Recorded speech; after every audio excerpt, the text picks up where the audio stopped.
problema de la unificación no se hace con un criterio médico, no se hace con un criterio científico, sino se hace por la imposición de un deterioro físico del hospital y un deterioro en recursos humanos.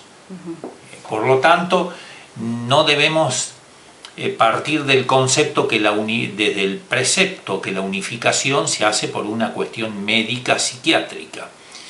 Yo no creo que sea beneficioso la unificación porque los pacientes tienen que tener su territorialidad de acuerdo a los cocientes intelectuales que tienen, a sus hábitos personales, a sus posibilidades de crecimiento y de desarrollo en alguna medida de lo que sería una capacitación social y una mejoría en su intelectualidad. Por lo tanto, esto no fue creado al azar. Me toca a mí, y haciendo un poco de historia, cuando yo entro al hospital en 1970, había 3 salas solamente, la 1, la 2 y la 3. Y después, con el tiempo, vamos creando salas, mientras el Hospital Alborada pertenecía, o sea, Salud Mental pertenecía a la Dirección Nacional de Salud Mental, vamos creando salas con diversos niveles intelectuales. Entonces, primero se genera la sala 4, que tiene un nivel intelectual mejor que la 2, y la sala 5, que tiene un nivel mejor que la 3. Entonces quedan divididos la sala 1 y la sala 2 con niveles intelectuales entre graves y profundos, y la sala 3, 4 y 5 con niveles leves a moderado o moderado básicamente. Esto hace que haya una diversificación y una discriminación mejor de los niveles intelectuales, y por ende el proceso de rehabilitación o habilitación sea también más dirigido adecuadamente. La contaminación o la mezcla de los diversos niveles intelectuales no mejora ni se hace ni con un criterio científico en ningún lugar del mundo.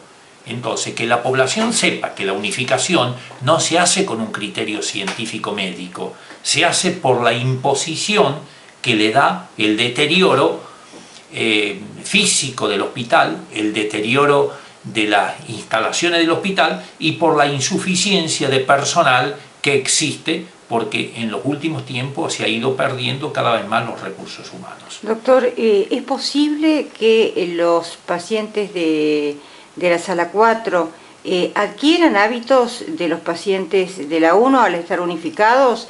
Esto dicho por una enfermera a la cual realicé una nota. O sea, ¿es posible que esto ocurra? Es posible que eso ocurra, pero no tiene significación. No tiene significación patológica, psicopatológica. No es importante eso. Lo que interesa es que en los criterios del servicio o de la sección de rehabilitación tenga recursos destinados para la rehabilitación de pacientes con retraso mental moderado o retraso mental graves o profundo. Entonces se discrimina la rehabilitación. Pero lo que no debe confundirse acá, que la unificación sea beneficiosa para los pacientes. No es beneficiosa.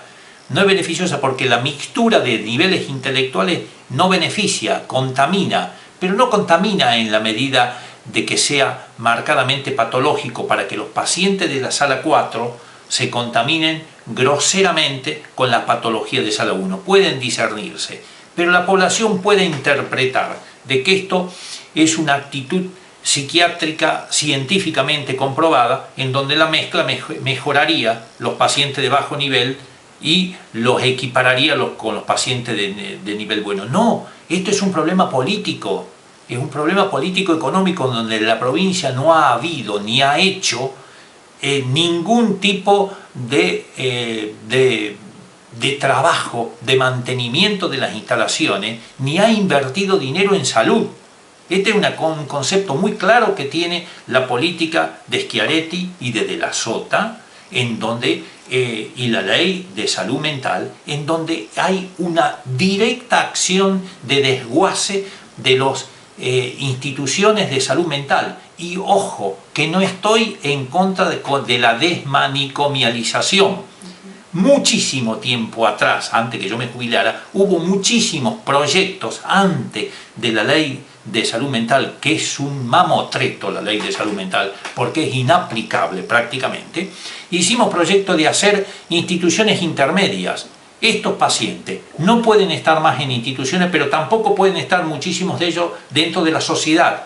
¿Qué hay en ese paso intermedio? Tiene que haber instituciones intermedias, como casas protegidas, como talleres protegidos, como instituciones intermedias en donde el paciente puede estar protegido de la sociedad y la sociedad protegida de muchas veces de los trastornos comportamentales que tienen los pacientes. Entonces el problema es un problema político económico, en donde sacamos los pacientes para muchos réditos económicos que va a dar esto.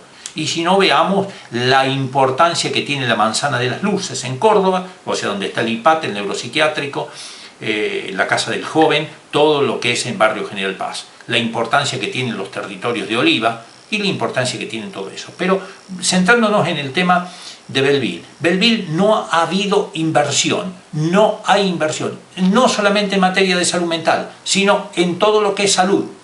El Hospital Pasteur de Villa María está parado, no hay inversión en salud, en materia edilicia, ni en inversiones en recursos humanos, que son sumamente importantes en el área de salud. Doctor, bueno, yo por otra parte le quiero preguntar si es normal también, si bien usted me está diciendo que no adquirirían hábitos, o sea, pueden adquirirlo como no, de acuerdo a lo que yo entendí. Si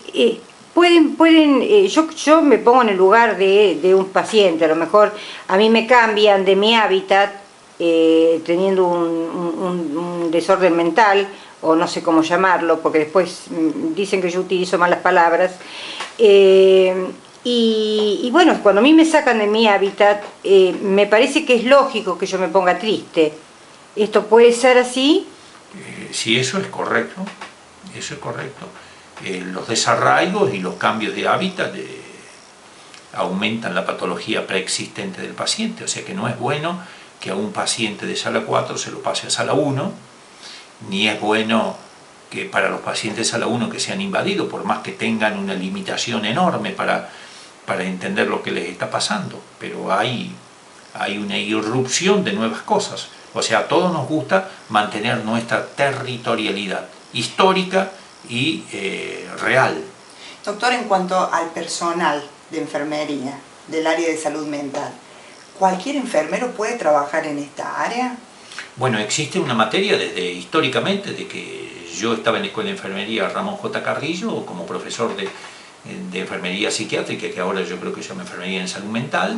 Siempre existió la formación de la especialidad, no existe como en medicina una especialización, que hay pediatras que rinden especialidad, psiquiatras, traumatólogos, oftalmólogos, pero cualquier enfermero que sea profesional, que hace muchísimos años que está la carrera en Belleville y que es una escuela excelente, puede trabajar en cualquier área, pediatría, neonatología, enfermería psiquiátrica, y ustedes fueron alumnas de la escuela de enfermería y tenían enfermería psiquiátrica, o sea que pueden trabajar perfectamente bien en el área de salud mental.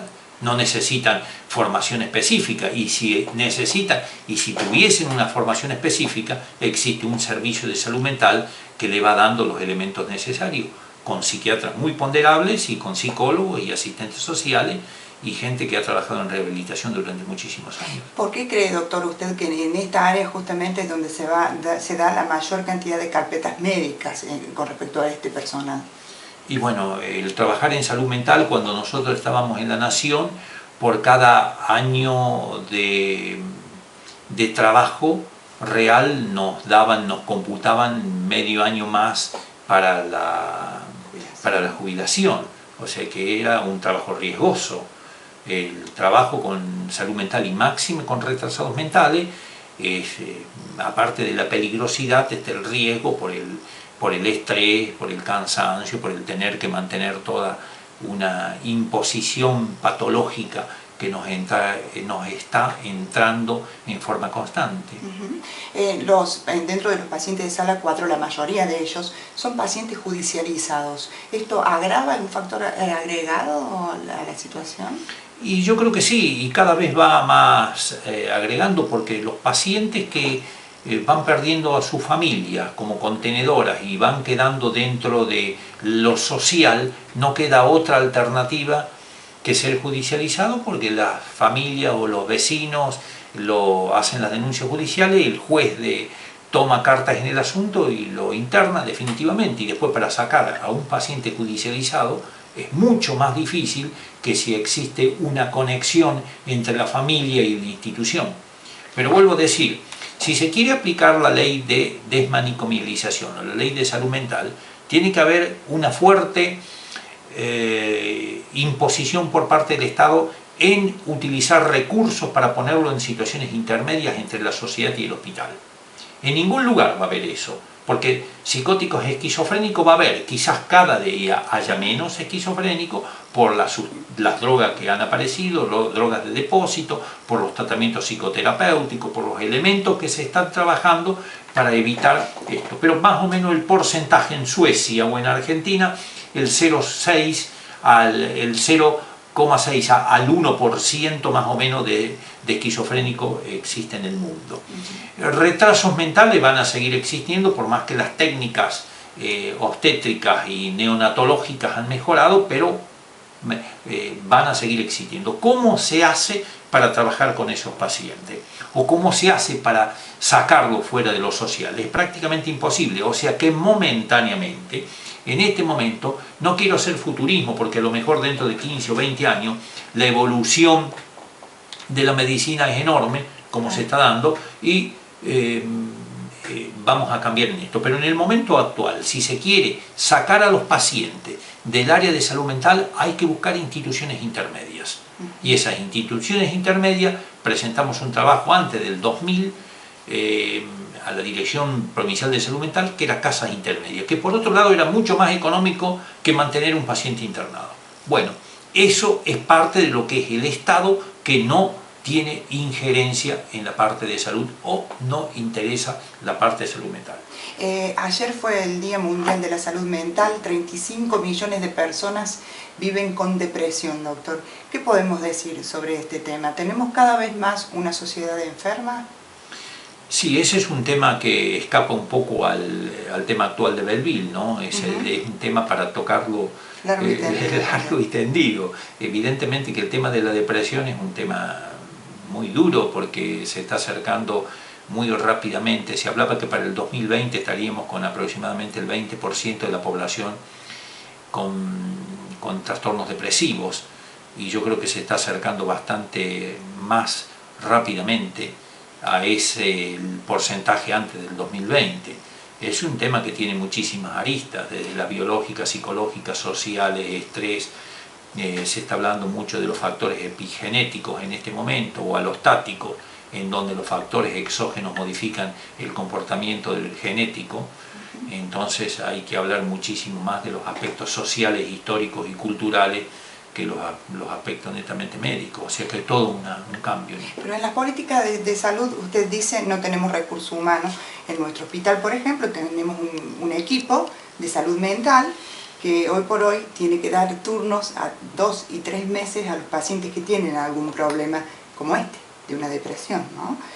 Por eso digo que con respecto a lo que estamos hablando, la falta de inversión, y vemos que la patología mental no merma, digo, no. Es más la necesidad de atención. Sí, no merma.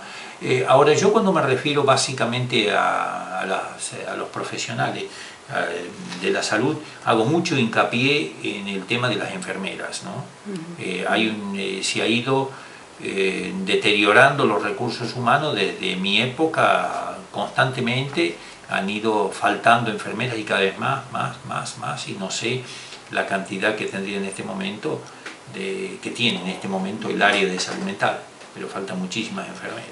Doctor, yo le quiero hacer una pregunta con respecto a algo que, bueno, la doctora Marlo decía, hablaba de los progresos, ¿no?, de todo lo que se está invirtiendo en salud mental, y decía que ahora va a haber computación para los pacientes. Yo le preguntaba si también era para los pacientes de sala 1, y ella me decía que los pacientes crónicos iban a tener computación. Esto realmente, o sea, un paciente crónico puede, yo le pregunto en mi ignorancia, ¿no? Un paciente crónico puede entender lo que es una computadora, manejar internet. Claro, la doctora Mar lo dice bien, un paciente crónico es un paciente que presenta una patología de muchísimo tiempo. El paciente crónico puede perfectamente bien, hay neuróticos crónicos, psicóticos crónicos, retrasados mentales, dementes, o sea que es el tiempo, no es la profundidad ni el tipo de patología. Pero si usted le pregunta qué patología puede entender lo que es una computación, eso es otra cosa.